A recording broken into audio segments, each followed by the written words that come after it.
Ce programme est financé par les amis et partenaires du ministère de Joyce Meyer. Vous êtes tellement plus que ce que vous faites. C'est pourquoi cela n'a pas d'importance. Que vous soyez le concierge ou le PDG. Je veux dire, ça n'a aucune importance. Ce que nous faisons n'a pas d'importance. La seule chose qui compte est-ce que je fais ce que Dieu veut que je fasse?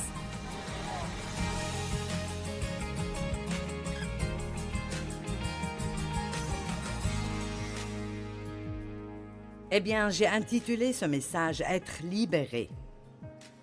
Et je voulais juste commencer par dire « La vie de qui vivez-vous » Et pour certaines de ces choses, je vais ralentir un peu parce que je ne veux pas aller trop vite pour que vous ne les manquiez pas et que vous ayez le temps d'y penser. Quelle vie vivez-vous? Vivez-vous la vie que vous croyez vraiment que Dieu veut que vous viviez?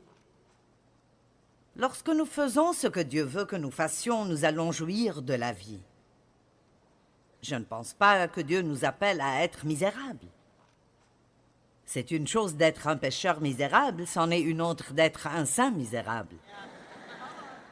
Et il y a beaucoup trop de chrétiens vraiment grincheux, malheureux et tristes.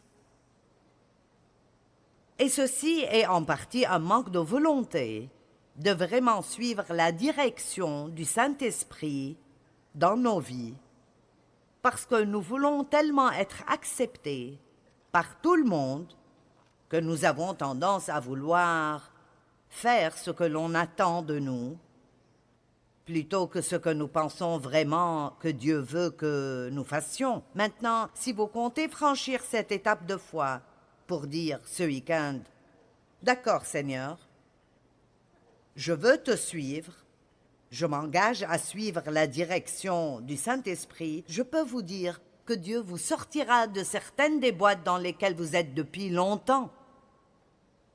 Vous me suivez? Et tout le monde n'aimera pas cela. Lorsque vous commencez à faire des changements, tout le monde n'aimera pas cela. Alors, peut-être que vous vivez la vie que vous voulez vivre et que vous avez une belle vie et que vous voulez vraiment que rien ne change. J'espère que vous prierez pour tous les autres ici. Qui veut aller un peu mieux, vous savez? Et comme je l'ai dit, votre vie ne changera pas si vous ne voulez pas changer. La vie ne peut pas changer si vous ne voulez pas changer. La pression ne se limite pas au monde. Il y a de la pression dans l'Église pour être ce que les gens pensent que vous êtes censé être. Peut-être que vous êtes sous pression pour aller à une réunion de prière et que vous ne sentez pas que vous êtes supposé y être. Ou vous êtes sous pression pour faire partie d'un comité alors que vous ne sentez pas que c'est bon pour vous. Si vous voulez suivre l'Esprit Saint, vous devez dire « Non, ce n'est pas ce que je crois que Dieu veut que je fasse ». Je répète, si vous voulez suivre la direction du Saint-Esprit, et je le dirai encore et encore et encore et encore, parce que vous savez, Jésus est mort pour nous, afin que nous ayons une nouvelle façon de vivre. Et cela est de ne plus être sous la loi, les règles et les règlements, c'est-à-dire non seulement la loi de l'Ancien Testament, mais même les règles que tout le monde établit pour notre vie. Les gens ont beaucoup d'attentes. Et le problème, c'est que vous n'êtes qu'une seule personne et que tout le monde s'attend à de différentes choses. Et dans ce processus, vous vous perdez. Et vous pouvez perdre de vue ce que vous voulez faire. Qu'est-ce que Dieu veut que je fasse? Qu'est-ce que je veux faire? Est-ce que j'aime ma vie? Vous savez combien de personnes détestent leur vie? Ils la supportent seulement et ils l'endurent. J'essaye de supporter jusqu'à arriver au paradis. Eh bien, le ciel sera meilleur que tout cela, c'est certain. Mais je crois que nous sommes supposés apprécier le voyage. Combien d'entre vous pensent que nous devrions profiter du voyage? Et donc, je me demande s'il y a quelqu'un ici qui s'est vraiment totalement perdu. Vous voyez, beaucoup de mains s'élèvent. Peut-être que ce que vous devez faire, la première chose à faire, c'est de passer du temps seul ce week-end et de reprendre contact avec votre propre cœur. Et dites, Dieu, que veux-tu que je fasse? Que je crois que ce que Dieu veut que vous fassiez, il vous donnera envie de le faire. Peut-être que vous avez besoin de vous souvenir de quels sont vos désirs. Quelle est la chose que vous désirez vraiment? Quelle vie vivez-vous? Vivez-vous la vie que vous étiez vraiment censé vivre? Ou celle que quelqu'un d'autre a conçue pour vous? Maintenant, et si être vous-même demande que vous soyez différent de la plupart des autres? J'ai essayé le jardinage pour mettre des tomates en conserve, et ce grand essaim d'insectes noirs est arrivé pendant la nuit avant que nous ne récoltions. J'ai appelé la dame d'à côté, j'ai dit « Nos tomates sont ruinées, des insectes les ont mangées. » Elle a dit « Les miennes vont bien. » Je me suis un peu énervée contre Dieu. J'ai dit « Je suis une femme de foi. » Et je prie pour ces tomates. « Pourquoi as-tu laissé les insectes manger mes tomates ?» Il a dit « Je ne t'ai jamais appelé à faire ça. »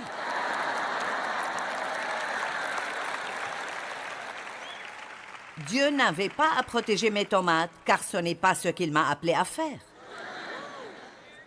Et donc, quand j'ai commencé à suivre ce que je croyais être l'appel de Dieu dans ma vie, et c'est la seule façon pour moi de le décrire, je croyais que ça l'était. Mais ce que je croyais réellement n'avait aucun sens. Très probablement, Dieu vous appellera à faire quelque chose qui semble simplement ridicule. Comme « je ne peux pas faire ça ». Si ce que Dieu vous met à cœur de faire est quelque chose que vous pouvez faire, ce n'est probablement pas Dieu. Il va vous donner quelque chose pour lequel vous devrez vous appuyer sur lui, et vous aurez un peu d'un bon genre de peur. Mon Dieu, si tu ne te présentes pas, j'ai de gros problèmes. Amen. Dieu veut que nous mettions notre confiance en lui, pas en nous-mêmes. Je repose la question. Êtes-vous prêt à être totalement différent de votre petit groupe? Parce que si le petit groupe avec lequel vous traînez n'acceptera pas le vrai vous, alors Dieu vous donnera un nouveau groupe qui l'acceptera. Amen.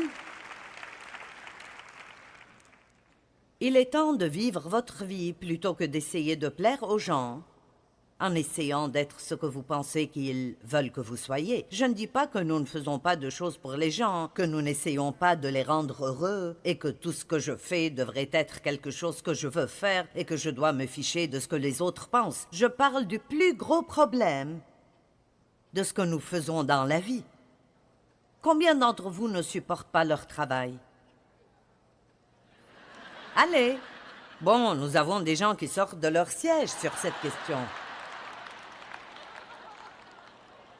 Laissez-moi vous demander, combien est-ce stupide d'aller au travail tous les jours à un endroit que vous détestez pour faire un travail que vous détestez? Vous dites, je dois gagner ma vie. Je ne suis pas en désaccord avec cela. Mais vous savez quoi? Pendant que vous faites le travail que vous détestez, pourquoi ne pas en chercher un qui vous plairait vraiment?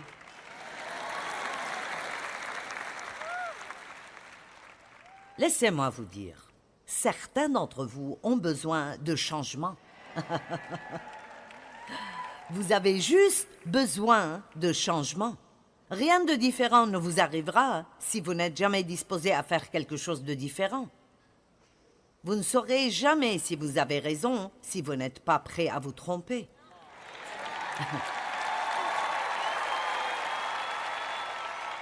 Toute cette crainte de l'échec et de ce que les gens vont penser empêche en fait les gens d'atteindre leur destinée. C'est horrible ce que ça fait. Et le fait est que si vous savez vraiment qui vous êtes en Christ, combien Dieu vous aime, Alors cela vous donne une audace parce que vous réalisez que vous êtes plus que ce que vous faites. Donc si vous essayez de faire quelque chose parce que vous croyez que Dieu vous pousse à le faire et ça ne marche pas, pourquoi est-il si difficile pour les gens de dire « Je pensais que c'était Dieu ». Ce ne l'était pas. Ça n'a pas marché. Je vais essayer quelque chose d'autre. Ne vous garez pas au moment de votre dernier échec. Allez. Peut-être que quelqu'un vous a vraiment fait du mal et que vous êtes toujours garé au point de cette douleur. Vous êtes assis là depuis 5 ou 10 ans, vous les détestez toujours pour ce qu'ils ont fait quand une vie merveilleuse vous attend. Écoutez, si vous commencez vraiment à suivre la direction du Saint-Esprit, ou ce que vous pensez être la direction du Saint-Esprit, parfois ce sera absolument exact et parfois vous aurez tort. Je vais vous dire comment apprendre à entendre Dieu. En faisant des erreurs. En faisant des erreurs. J'ai essayé de passer à la télévision avant le bon moment. Parfois, vous avez quelque chose dans votre cœur, et c'est la bonne chose dans votre cœur, mais vous choisissez le mauvais moment. Amen. Il est temps de se libérer.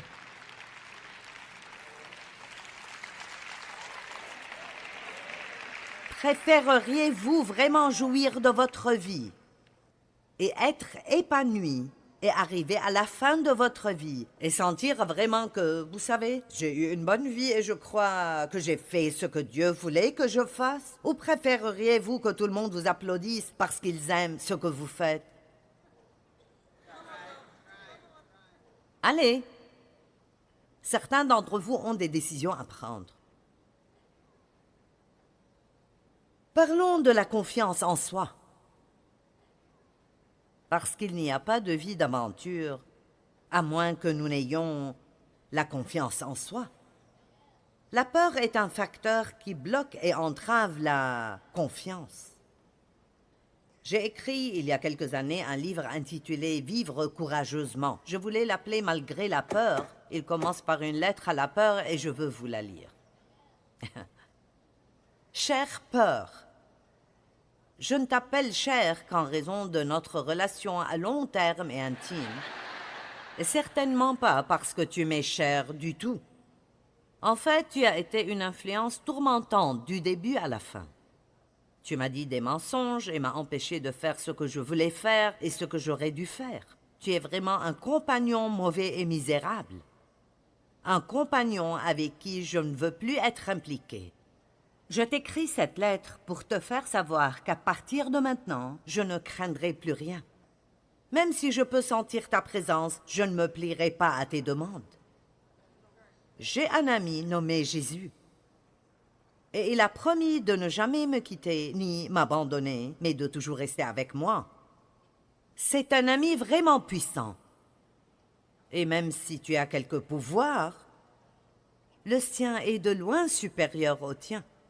Tu peux venir contre moi, mais Jésus vit en moi, et le pouvoir de celui qui est en moi est plus grand que le tien. Maintenant, je ne peux pas t'empêcher de me rendre visite, mais sache que tu seras ignoré à partir de maintenant.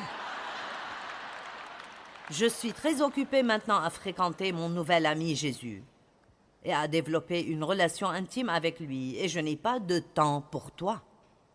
Plus je passe de temps avec Jésus, plus je deviens courageuse. Il m'apprend une nouvelle façon de vivre, une qui est passionnante et aventureuse, une qui est sans peur. Je tiens aussi à t'informer que, puisque j'ai tellement d'expérience avec toi, et que je sais à quel point c'est désavantageux de t'écouter, j'ai l'intention de dire à tout le monde quelle voleuse et quelle menteuse tu es.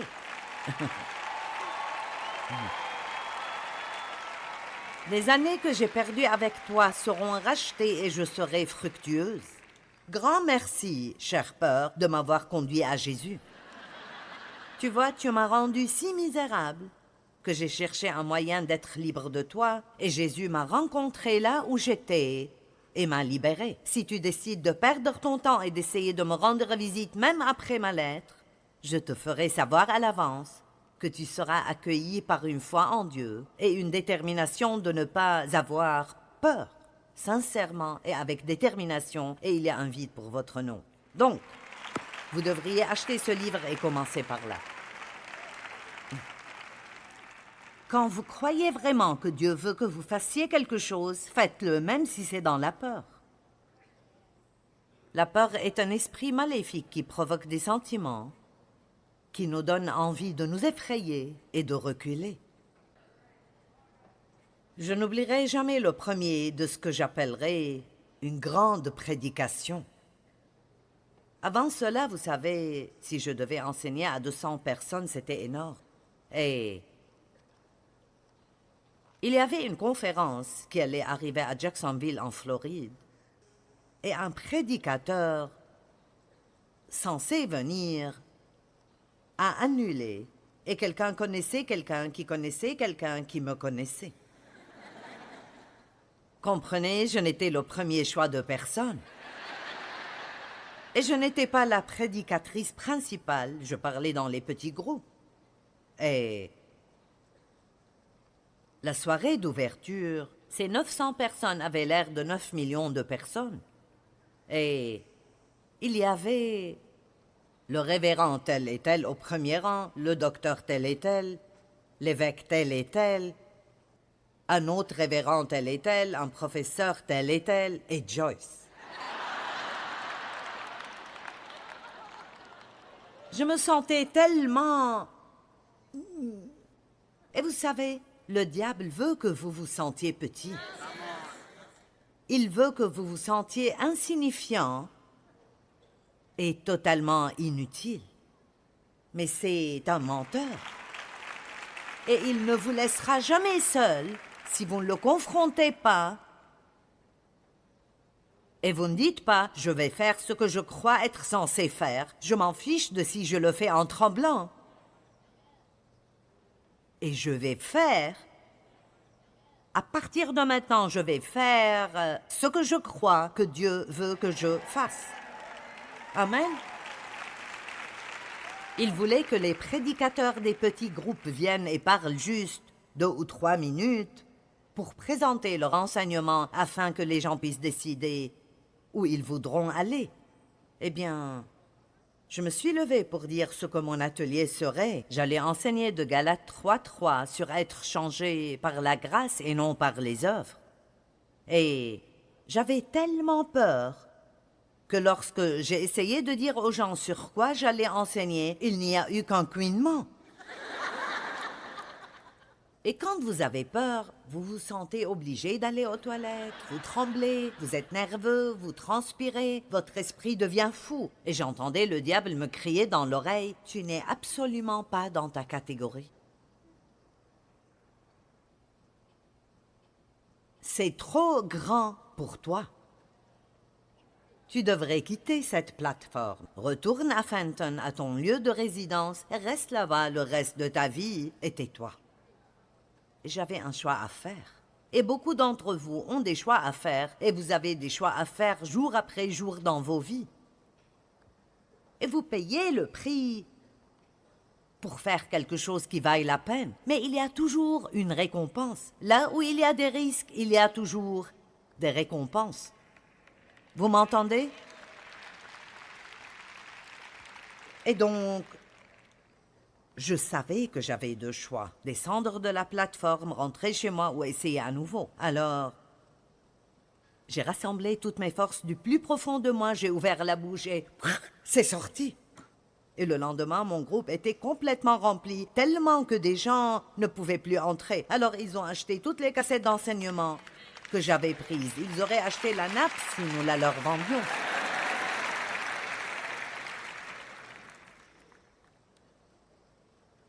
La Bible dit dans les Proverbes, dans la Bible amplifiée, et j'aime ça. Elle dit, les sages hériteront la gloire, tout l'honneur et le bien, mais la honte est ce que porteront les insensés confiants.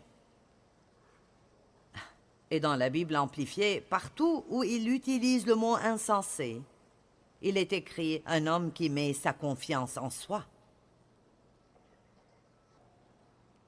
Donc, quiconque a confiance en soi est un insensé. Vous savez pourquoi? Vous allez vous décevoir.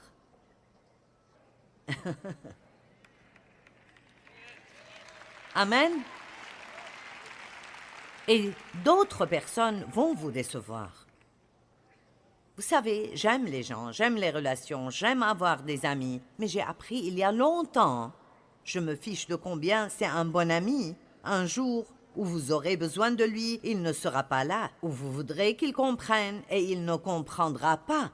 Et ce n'est pas parce qu'il est mauvais, il est simplement humain. Paul a dit, ne faites pas confiance à la chair. La foi est de faire un pas avant de savoir quel est le prochain. Et mon Dieu, ça prend du courage. Pourquoi? Parce que nous voulons un plan complet. Nous voulons savoir tout ce qui va se passer. Mais les eaux du Jourdain ne se sont pas divisées avant que les Israélites y aient mis les pieds. Et certains d'entre vous vont juste devoir y mettre les pieds. Allez maintenant. Vous devrez juste découvrir si vous avez raison. Et vous avez peut-être tort, mais ce ne sera pas la fin du monde. Oh mon Dieu, et si je te manque, et si je te manque, et si je te manque, Dieu? Je me souviens encore de là où j'étais. Je conduisais dans ma voiture et nous luttions pour quelque chose que je pensais qu'il voulait que je fasse et j'avais si peur de manquer Dieu. Il a dit, si tu me manques, je te trouverai. Et c'est ce que vous devez comprendre, c'est que commettre une erreur n'est pas la fin du monde. Pourquoi avons-nous si peur de faire une erreur? Si vous savez qui vous êtes en Christ, alors vous savez qui vous êtes et c'est bien plus que ce que vous faites. Combien d'entre vous savent qui était l'actrice Joan Crawford? Vous avez au moins entendu parler d'elle? Une fois, quelqu'un lui avait dit, alors qu'elle était beaucoup trop âgée et qu'elle ne travaillait plus, « N'étiez-vous pas Joan Crawford ?» Je me suis dit, j'espère, et je prie que personne ne vienne jamais vers moi pour me dire, « N'étais-tu pas Joyce Meyer ?» Parce que s'il le fait, il aura un sermon. Je dirais, je l'étais, et je le suis toujours, parce que qui je suis n'est pas lié à ce que je fais. Laissez-moi vous dire quelque chose que je dois apprendre, et vous pourriez l'apprendre aussi. Personne ne peut indéfiniment faire ce qu'il a toujours fait.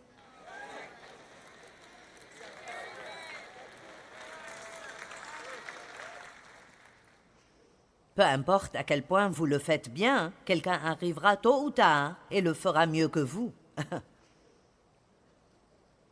Et un jour, vous allez vieillir. Et vous ne pourrez tout simplement pas faire tout ce que vous faisiez auparavant. Donc faites attention de ne pas mettre toute votre valeur dans ce que vous faites.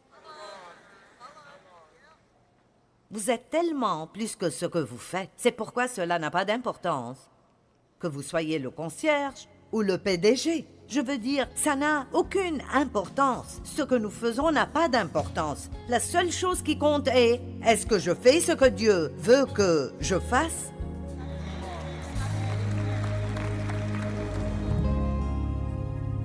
Se libérer de tout ce qui vous retient peut être effrayant.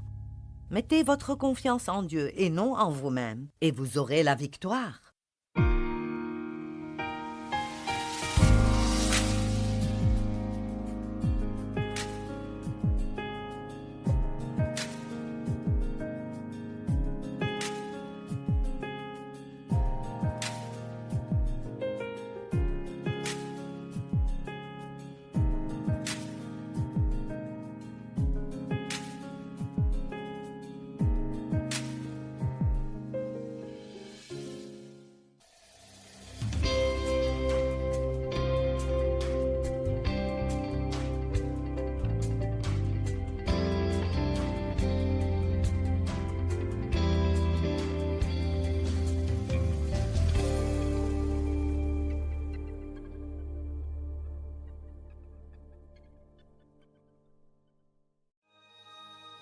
Ce programme est financé par les amis et partenaires du ministère de Joyce Meyer. Mais vous voyez, peu importe ce pourquoi Dieu vous choisit, si vous ne le croyez pas, alors ça n'arrivera jamais.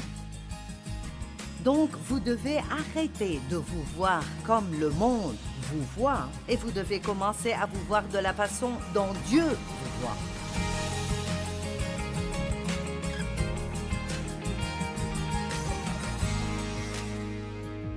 Dieu m'a mis si fortement sur le cœur d'enseigner aujourd'hui que l'aventure n'est pas toujours de faire quelque chose de nouveau. Tellement de fois, c'est de laisser quelque chose d'ancien.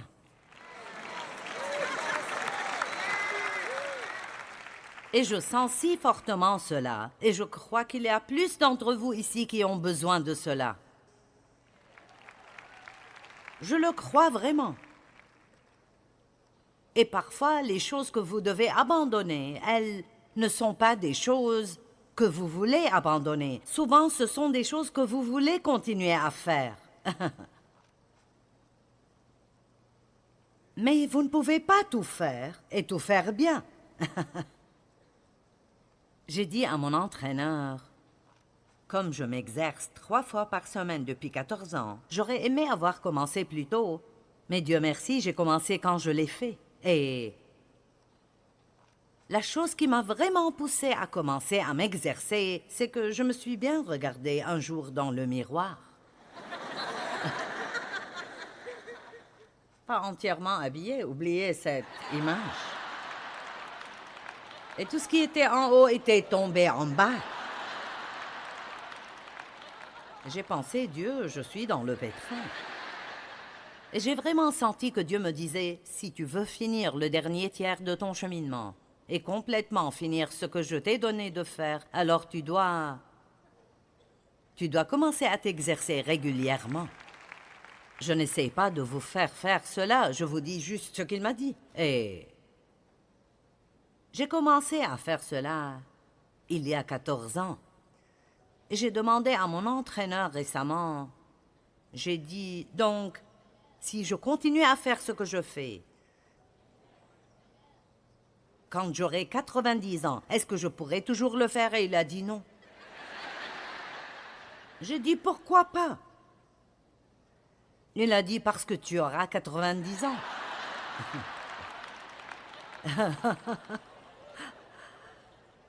Il a dit, tu pourrais toujours t'exercer, mais tu ne porteras pas de poids aussi lourd que maintenant. Tu devras faire moins de fois. Il y aura peut-être certains exercices que tu ne pourras plus faire. Et vous savez quoi? Quand vous êtes fort, et vous êtes comme un taureau, et vous savez, j'ai passé ma vie à traverser des choses avec persévérance.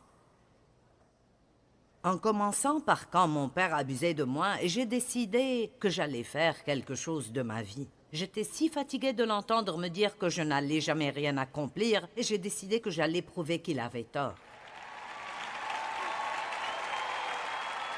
Mais je crois vraiment que certains d'entre vous, la plus grande aventure que vous pourriez avoir est d'abandonner quelque chose qui ne porte plus de fruits dans votre vie, ou peut-être que ça n'a jamais porté aucun fruit dans vos vies. Vous ne savez même pas pourquoi vous le faites. Vous y êtes juste un peu accro. Et vous ne pouvez pas imaginer de ne pas le faire. Puis-je vous dire quelque chose? Dieu vous fait toujours abandonner quelque chose avant de vous laisser prendre quelque chose de nouveau. Vous êtes insensé si vous pensez toujours pouvoir faire ce que vous faites. La vie est une aventure. Et les choses sont ointes pour une saison. Et les amitiés sont ointes plusieurs fois pour une saison.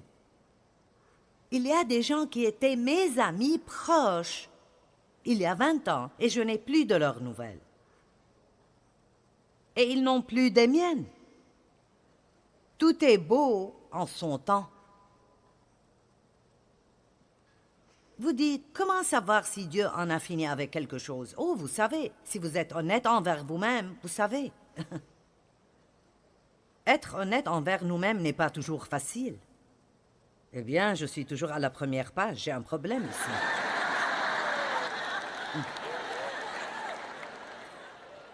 Ce n'est rien de nouveau.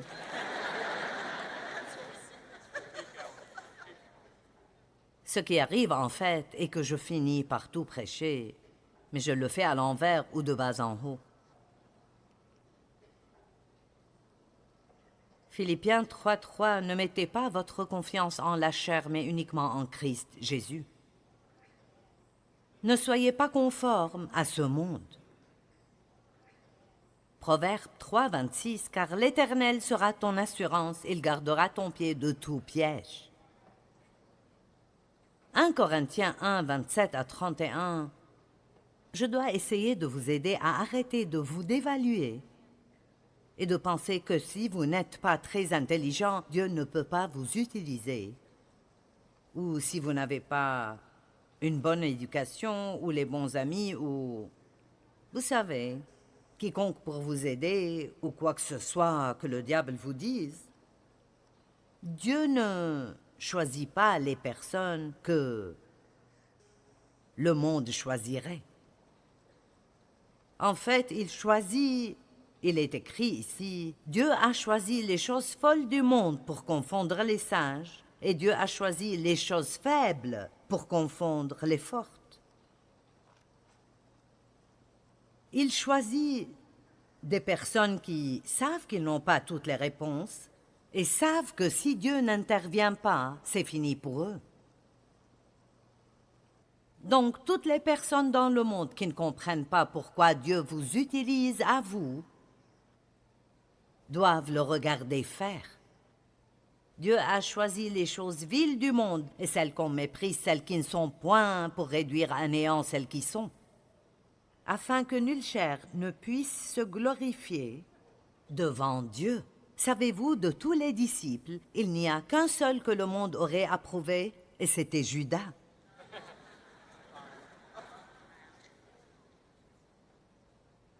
Il était bien éduqué, il gérait bien les choses, parlait bien. Je veux dire, Pierre, pas du tout. Peut-être Luc, il était un docteur. Mais la plupart des disciples que Jésus a choisis, et il n'était pas coincé avec eux. La Bible dit qu'il a prié toute la nuit avant de les choisir spécifiquement. Mais vous voyez, peu importe ce pourquoi Dieu vous choisit, si vous ne le croyez pas, alors ça n'arrivera jamais. Donc, vous devez arrêter de vous voir comme le monde vous voit, et vous devez commencer à vous voir de la façon dont Dieu vous voit. Et je peux vous le dire, je me moque de qui vous êtes. Si Dieu vous appelle à faire quelque chose, vous n'avez peut-être pas de qualification naturelle, mais vous savez ce qui vous qualifie? L'onction de Dieu.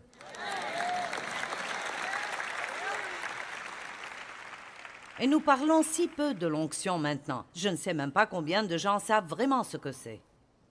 L'onction est quand la présence de Dieu vient sur vous et vous permet de faire quelque chose. La Bible dit que quand Saul, le roi Saul, quand l'onction du Saint-Esprit est venue sur lui, il a été transformé en un autre homme. Et j'aime cela. Je ne savais pas que j'étais drôle avant de commencer à prêcher. Personne n'aurait pensé que j'étais drôle. Et les gens rient tout le temps. Et je vous dis la vérité, je sais que c'est l'Esprit Saint. Je sais cela. Il peut vous faire faire des choses que vous ne feriez jamais. Dire des choses que vous ne savez même pas. Est-ce que vous m'écoutez? Vous n'allez pas être excité concernant votre vie si tout ce que vous faites est ce que vous voulez faire. Ou ce que vous pensez pouvoir faire. Ou ce que vos amis pensent que vous pouvez faire. La seule façon dont vous serez excité concernant votre vie est de commencer à faire ce que vous croyez vraiment que Dieu veut que vous fassiez et ce qui est dans votre cœur de faire. Suivez votre cœur. C'est l'une des choses que Jésus est mort pour vous acheter. C'est le droit de suivre votre cœur. Allez! Dieu ne vous a pas choisi à cause de votre éducation, vos talents ou votre expérience. Il vous choisit parce que vous êtes disponible. Dieu ne vous choisit pas à cause de vos capacités, mais à cause de votre disponibilité. Vous savez, j'espère vraiment, et je prie pour que toute personne ici...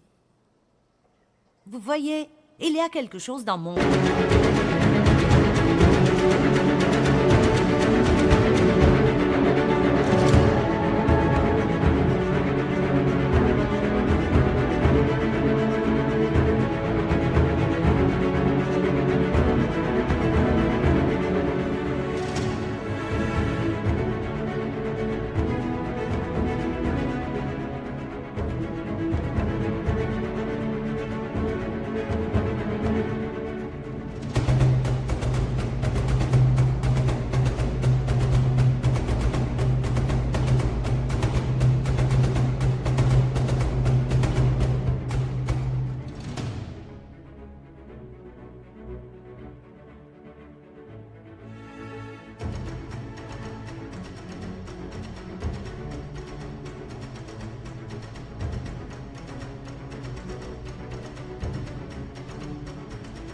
cœur que je veux voir arriver. Et ça devra arriver après que vous rentriez. Ça n'a pas rapport à ce qui arrive ici. Ça doit arriver quand vous rentrez. Et je veux voir chacun et chacune d'entre vous prendre une décision de vouloir faire quelque chose pour Dieu. Je suis heureuse que vous soyez excités à ce sujet. Et beaucoup d'entre vous pensent, eh bien, que puis-je faire? C'est là le problème. Vous seriez étonnés de ce que vous pouvez faire. Dites simplement ce qu'Ésaïe a dit. Me voici, Seigneur, envoie-moi. Me voici, envoie-moi. Vous n'êtes pas trop jeune et vous n'êtes pas trop vieux. Et ce que vous faites ne sera pas insignifiant. J'ai commencé à vous dire il y a un moment que l'une de mes filles est venue juste au bon moment. Quand je disais au fond, j'ai besoin de plus d'aide. Mais c'était de l'aide personnelle que j'avais besoin, donc ça devait être la bonne personne. Vous ne pouvez pas écrire 125 livres et continuer avec toutes les autres choses, les listes d'achats et toutes ces choses. Vous ne pouvez pas. Et Dieu vous donne ce dont vous avez besoin si vous faites ce qu'il vous demande de faire. Et elle a dit, je crois vraiment qu'à ce moment dans ma vie, l'appel de Dieu sur ma vie est de t'aider. Et donc, elle est une aide personnelle. Et peut-être que les gens ne lui applaudissent pas, mais je l'appelle la manager. Elle s'occupe de maman. Amen. Et elle sacrifie tellement de son temps. Et oui, je la bénis et je l'aide et je fais des choses pour elle. Mais il n'y a pas moyen pour elle de faire ce qu'elle fait pour moi. Elle a 4 enfants. Maintenant, 2 d'entre eux sont partis de la maison et les 2 autres, l'un est à l'université et l'autre dans sa dernière année d'école. Donc, ils sont autonomes. Mais elle fait vraiment tellement pour moi. Et puis-je vous dire quelque chose? Les gens qui font ce genre de choses pour moi, honnêtement, ce sont certaines des personnes les plus importantes dans ma vie. Et donc, si vous êtes l'une de ces personnes qui est appelée à juste aider quelqu'un d'autre, que Dieu vous bénisse. Et faites-le juste, et faites-le de tout votre cœur. Et ne dites jamais, eh bien, je ne suis qu'une aide. Ou je ne fais que nettoyer les maisons, je suis heureuse que quelqu'un le fasse. Alléluia! Amen! Vous êtes content que quelqu'un nettoie les maisons?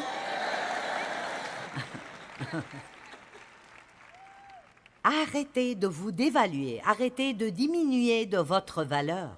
Je ne suis qu'une épouse et une mère. Mon Dieu, c'est l'un des plus grands appels. Si vous pouvez élever une maison pleine d'enfants et rester saine d'esprit, que Dieu vous bénisse. Ouh!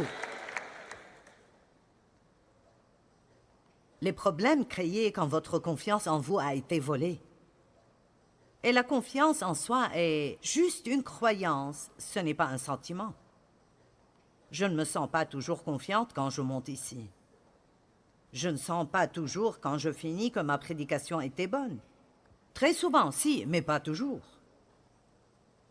Et il y a eu ce temps, il y a quelques semaines, où j'ai juste pensé, c'était le plus grand désastre de ma vie. Et j'ai dit à Dave, j'ai dit, il n'y a rien de pire pour moi que de prêcher et de sentir juste que ce n'était pas bien. Est-ce que quelqu'un d'autre ici qui enseigne ou prêche ressent cela? Vous dites c'était mauvais.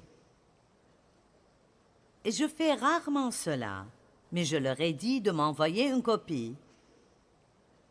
Et je l'ai regardée, et vous savez quoi? C'était vraiment bien.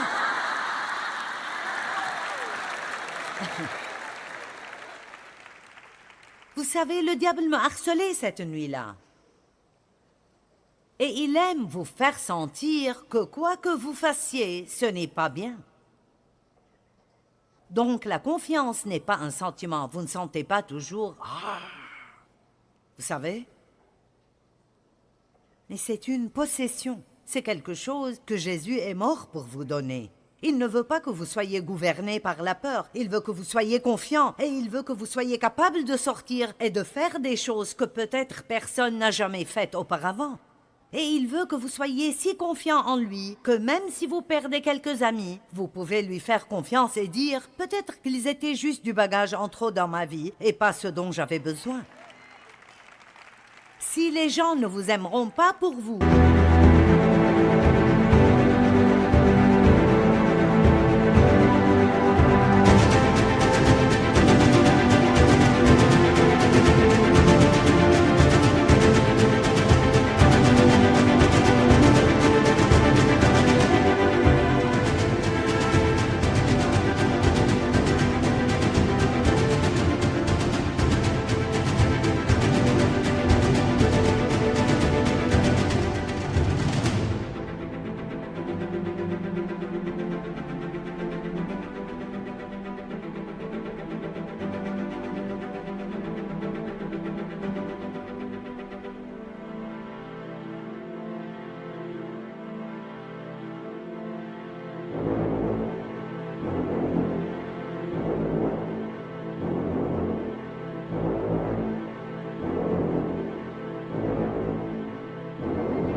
est-ce que nous apprenons quelque chose?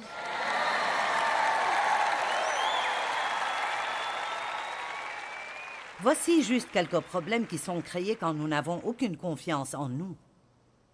Numéro 1, votre potentiel en Christ n'est jamais atteint. La peur règne sur vous et vous vivez dans le regret concernant toutes les choses que vous auriez aimé faire, mais vous aviez peur de les faire. Je pense que la chose la plus triste au monde est de regarder une personne âgée, quelqu'un qui a 70 ou 80 ans, et tout ce qu'il leur reste est le regret. Ça fait mal au cœur. J'aurais aimé faire ceci. Ne mourrez pas en ayant aimé. Ne mourrez pas avec tout votre potentiel toujours bloqué à l'intérieur de vous. Je veux que toute personne quitte cette conférence en disant « Dieu, je veux faire quelque chose pour toi. Montre-moi ce que je peux faire. » Et ce ne sera probablement pas un ministère sur une plateforme. Vous n'irez peut-être pas à Hollywood pour être une star de cinéma. Peut-être que vous ne serez pas la prochaine Nathalie Grant. Mais vous pouvez faire quelque chose. Allez, il y a quelque chose que vous pouvez faire. Je ne peux honnêtement même pas imaginer comment ça changerait le monde et combien ça changerait le monde rapidement. Combien les gens admireraient l'Église et admireraient les croyants. Nos églises seraient remplies. Il n'y aurait plus de place pour faire entrer tous les gens dans l'Église. Si les chrétiens étaient en fait simplement gentils avec leurs voisins et aidaient les personnes âgées à côté. Et si vous preniez cet employé qui, le moteur de leur voiture est en panne, et ils n'ont pas assez d'argent pour le réparer. Et oh, au fait, c'est un employé qui vous a vraiment maltraité. Mais qu'est-ce que ça leur dirait à eux et au monde si vous offrez de faire un petit détour et de les prendre chaque jour pendant 6 mois? L'amour est plus qu'un mot. Et il faut de la confiance pour aimer certaines personnes.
Arrêtez de penser que ce que vous pouvez faire ou ce que vous pouvez donner est trop petit pour s'en occuper.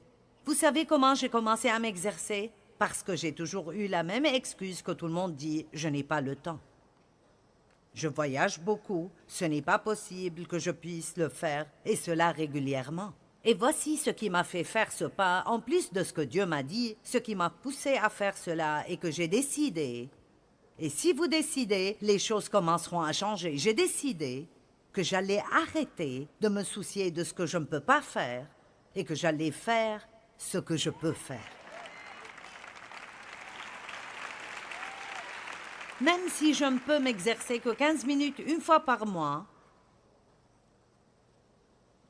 je vais faire ce que je peux faire. Et vous savez quoi? Ceci commence à faire démarrer des choses. Et donc, vous faites un petit quelque chose et puis j'ai commencé à aimer cela. Et quand j'ai commencé à pouvoir porter des habits plus petits, j'ai aimé cela. Allez! Et j'aime vraiment cela maintenant. Quand quelqu'un me dit « Tu sembles être en très bonne forme pour quelqu'un de 75 ans. » J'aime cela. Et ça me fait retourner. Vous voyez, d'abord vous investissez. Maintenant, écoutez, d'abord vous investissez et éventuellement, après beaucoup d'endurance, vous comprenez ce que je veux dire? La première fois, j'ai dû tomber sur la toilette et prier pour pouvoir me lever. Oh mon Dieu, je pensais que j'allais mourir. Mon entraîneur a dit, certains jours, tu vas te sentir tout carrément malade, et c'est arrivé. Vous investissez, puis vous attendez, puis la récompense vient. Vous investissez, puis vous attendez, puis la récompense vient. Je vais terminer, mais je sais que vous n'allez pas aller vous coucher de toute façon, mais... Si vous ne vivez pas avec confiance, vous ne connaîtrez jamais la joie complète. Jamais. Et le pire est que le Saint-Esprit est attristé parce qu'il est en vous pour vous aider à être tout ce que vous pouvez être. Et puis la porte est ouverte pour toutes sortes de tourments. J'avais une section entière ici sur la peur de l'échec, et je ne vais pas en parler, mais je pense que vous avez compris. Combien d'entre vous ont compris? D'accord. Combien d'entre vous sont prêts à dire « Me voici, Seigneur, envoie-moi » Maintenant, vous êtes sérieux? Parce que si vous le dites, c'est l'une de ces choses que vous ne pouvez pas effacer. Très bien. Je vais prier. Père, je n'ai pas vu de main baissée. Donc tu as beaucoup de nouveaux travailleurs. de nouvelles personnes qui veulent faire ce que tu veux qu'ils fassent. Et donc je prie pour que tu donnes à tout le monde ici une mission ou une autre. Et si ça n'arrive pas, s'ils ne savent pas ce que c'est tout de suite, alors ne les laisse pas être frustrés en attendant. Montre-nous tous les jours ce que tu veux que nous fassions et aussi donne-nous notre mission de vie. Aide-nous à être assez audacieux pour sortir et suivre la direction du Saint-Esprit. Et à être confiants même quand nous ne nous sentons pas confiants. Au nom de Jésus. Amen.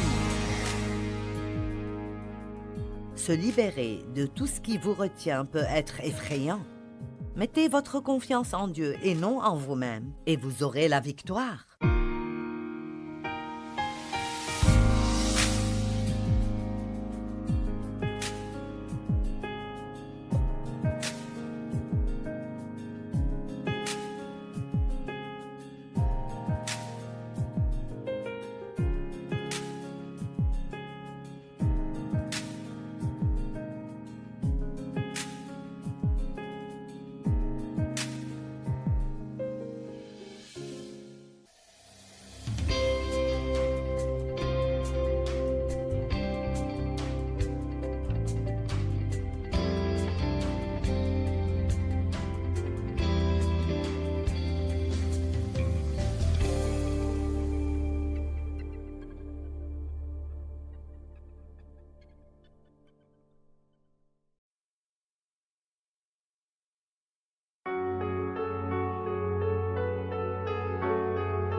khắp phương trời vẫn nhớ tới quê hương. Người về đây thăm làng Trù quê mẹ và làng Sen quê cha, xúc động bồi hồi người rơi giọt lệ thương mái nhà tranh.